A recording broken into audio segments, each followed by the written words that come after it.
Assalamualaikum warahmatullahi wabarakatuh. Alhamdulillahirabbil alamin. Senang sekali berjumpa dengan anak-anak. Apa kabar? Sehat ya? Oh iya, alhamdulillah. Salawat dan salam kita aturkan kepada junjungan kita Nabi Agung Muhammad Sallallahu Alaihi Wasallam beserta keluarganya, sahabatnya, dan pengikutnya hingga akhir zaman. Anak-anak, jumpa kembali dengan Bu Tami di Salman Berkisah dalam episode Ulul Azmi. Apakah anak-anak tahu Ulul Azmi itu apa? Barangkali ada yang sudah membaca bukunya. Iya, itu ada yang sudah pintar. Alhamdulillah. Ulul Azmi adalah gelar yang diberikan Allah kepada 5 nabi dan rasul. Itu tertulis dalam surat Al-Ahqaf ayat 35. A'udzubillahi minasyaitonirrajim. Bismillahirrahmanirrahim. Fasbir kama sabara ulul azmi minar rusuli wala tasta'jil lahum. Artinya, maka bersabarlah kamu seperti orang-orang yang mempunyai keteguhan hati dari rasul-rasul yang telah bersabar, dan janganlah kamu meminta disegerakan azab bagi mereka. Shadaqallahul azim. Kelima rasul yang diberi gelar Ulul Azmi adalah para rasul yang memiliki keteguhan hati yang luar biasa selama menyebarkan berbagai risalah dari Allah Subhanahu wa Ta'ala. Ketika para rasul ini harus menghadapi berbagai penentangan dari kaum-kaum yang didakwahi, para rasul ini berdoa kepada Allah agar kaumnya itu diberikan hidayah. Nah, nabi-nabi Ulul Azmi itu siapa saja ya? Kita ingat ya, yang pertama adalah Nabi Nuh. Yang kedua adalah Nabi Ibrahim. Yang ketiga adalah Nabi Musa. Yang keempat adalah Nabi Isa. Dan yang kelima adalah Nabi Muhammad Sallallahu Alaihi Wasallam. Jika anak-anak ingin mengingat-ingat, maka bisa disingkat dengan kata NIMIM. Ya, kali ini Bu Tami akan menyampaikan salah satu kisah dari para rasul tersebut.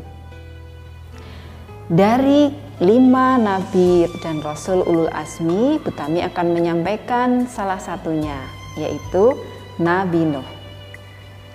Nabi Nuh alaihi salam berdakwah selama kurang lebih 900 tahun. Tetapi yang mengikuti beliau sangatlah sedikit. Beliau berdakwah siang dan malam, baik terang-terangan ataupun secara sembunyi-sembunyi.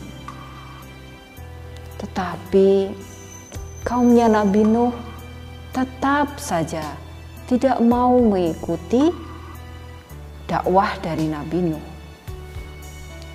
Pada suatu saat Nabi Nuh berdoa kepada Allah. Kemudian Allah memerintahkan kepada Nabi Nuh untuk membuat kapal yang sangat besar. Pada saat Nabi Nuh dan sedikit umatnya membuat kapal di atas bukit, orang-orang yang menentang Nabi Nuh, mereka mengejek, mereka membuang kotoran ke dalam kapal Nabi Nuh. Pada suatu saat, orang-orang yang membuang kotoran ke dalam kapal Nabi Nuh tersebut diberi penyakit oleh Allah. Sudah berobat ke sana kemari, tetapi sakitnya tidak sembuh dan semakin parah. Akhirnya ada seseorang yang menemukan obatnya, yaitu mereka tanpa sengaja kena kotoran yang ada di kapalnya Nabi Nuh, yaitu kotoran yang mereka buang sendiri. Kabar ibu itu cepat tersebar, mereka beramai-ramai berebutan mengambil kembali kotoran manusia yang mereka buang sendiri untuk obat penyakit mereka. Akhirnya mereka pun sembuh. Dan kapal Nabi Nuh, apa yang terjadi? Bersih kembali, dan mereka sendiri yang membersihkan.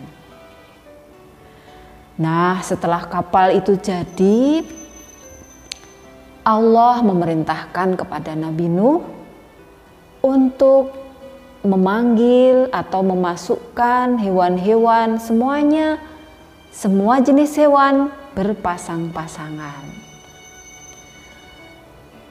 Air bah pun kemudian datang.